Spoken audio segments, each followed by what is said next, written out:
Do you know Dead Man's Island here in Lower Puget Sound? Now, the name behind it is something of a bit of lore, but it's interesting to find out. Local tribes had a variety of names for Dead Man's Island, and then when the Vancouver expedition came through, they called it Crow Island because of the abundance of crows that they found living upon it.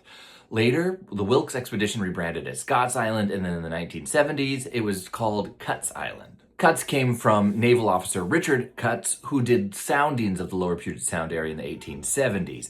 But on a variety of charts, it's been listed as Dead Man's Island, and it comes from the story that this was a burial island.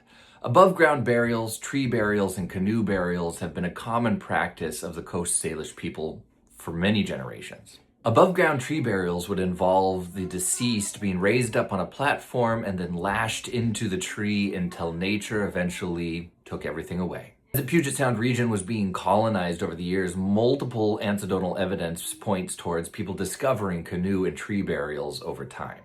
While I've never encountered something that was directly recorded about Dead Man's Island, there's plenty of stories that suggest that there were multiple tribal burials from the Steilacoom and Nisqually tribes left on Dead Man's Island.